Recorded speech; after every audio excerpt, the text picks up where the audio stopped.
بسم اللہ الرحمن الرحیم۔ شروع کرتا ہوں اللہ کے نام سے جو بڑا مہربان نہایت رحم والا ہے۔ سیرت النبی صلی اللہ علیہ وآلہ وسلم، قسط نمبر 21، عنوان 5واں آدمی۔ حضرت ابو ذر غفاری رضی اللہ تعالیٰ عنہ اپنے اسلام لانے کا واقعہ بیان کرتے ہوئے فرماتے ہیں، نبی اکرم صلی اللہ علیہ وآلہ وسلم پر وحی آنے سے بھی 3 سال پہلے سے میں اللہ تعالیٰ کے لیے نماز پڑھا کرتا تھا، اور جس طرف اللہ تعالیٰ میرا رخ کر دیتے تھے میں اسی طرف چل پڑتا تھا۔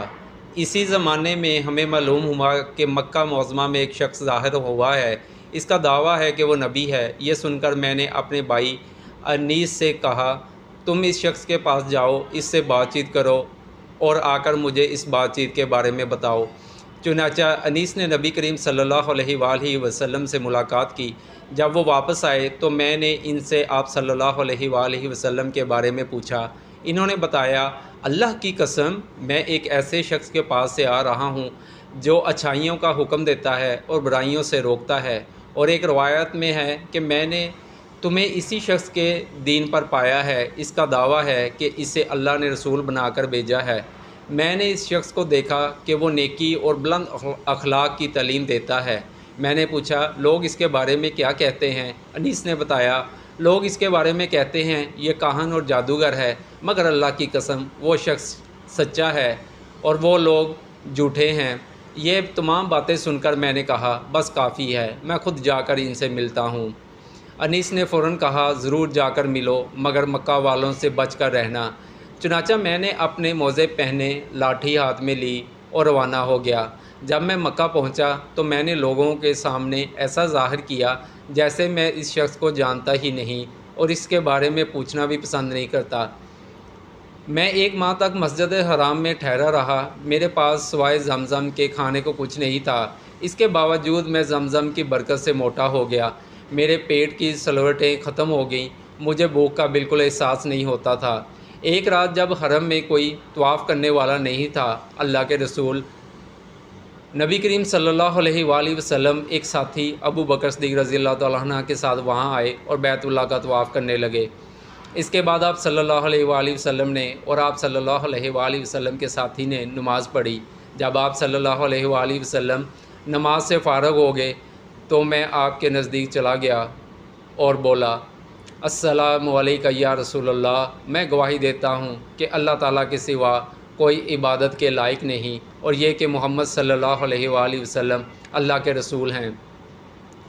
میں نے محسوس کیا حضور نبی کریم صلی اللہ علیہ وآلہ وسلم کے چہرے پر خوشی کے آثار نمودار ہو گئے۔ پھر آپ صلی اللہ علیہ وآلہ وسلم نے مجھ سے پوچھا، تم کون ہو؟ میں نے جواب میں کہا، جی میں غفار قبیلے کا ہوں۔ آپ نے پوچھا، یہاں کب سے آئے ہو؟ میں نے عرض کیا، 30 دن اور 30 راتوں سے یہاں ہوں۔ آپ صلی اللہ علیہ وآلہ وسلم نے پوچھا، تمہیں کھانا کون کھلاتا ہے؟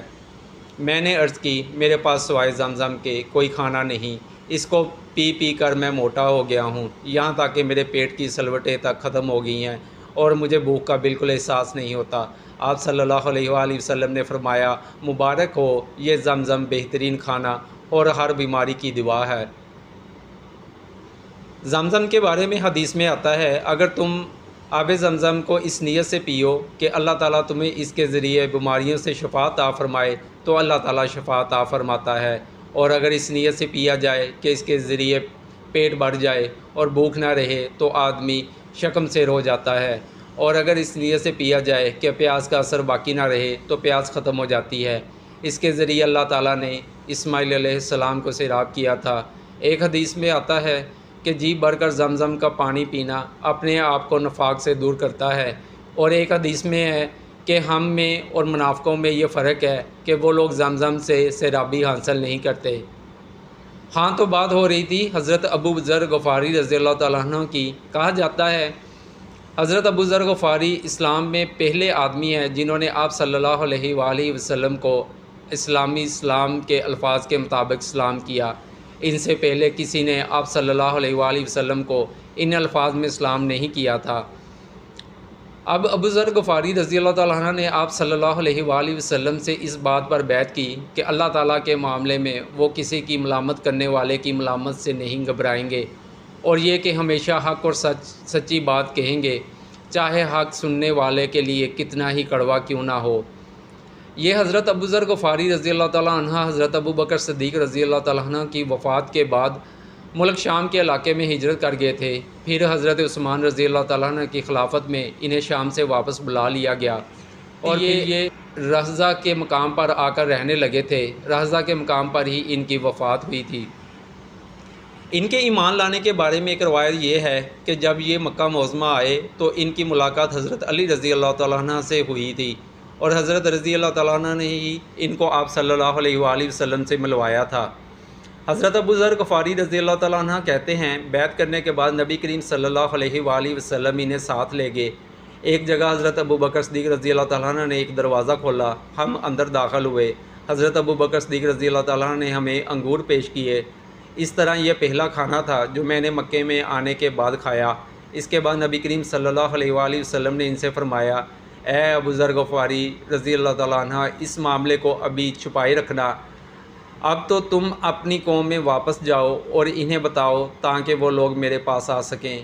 پھر جب تمہیں معلوم ہو کہ ہم نے خود اپنے معاملے کا کھلم کھلا اعلان کر دیا ہے تو اس وقت تم ہمارے پاس آ جانا۔ آپ صلی اللہ علیہ وآلہ وسلم کی بات سن کر حضرت ابو ذر غفاری رضی اللہ تعالیٰ عنہ بولے، قسم ہے اس ذات کی جس نے آپ صلی اللہ علیہ وآلہ وسلم کو سچائی دے کر بھیجا، میں ان لوگوں کے درمیان کھڑے ہو کر پکار کر اعلان کروں گا۔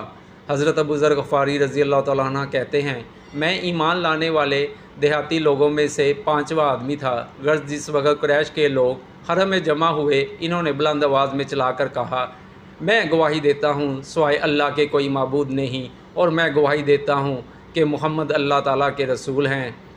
بلند آواز میں یہ اعلان سن کر قریشیوں نے کہا، اس بد دین کو پکڑ لو۔ انہوں نے حضرت ابو ذر غفاری رضی اللہ تعالیٰ عنہ کو پکڑ لیا اور بے انتہا مارا۔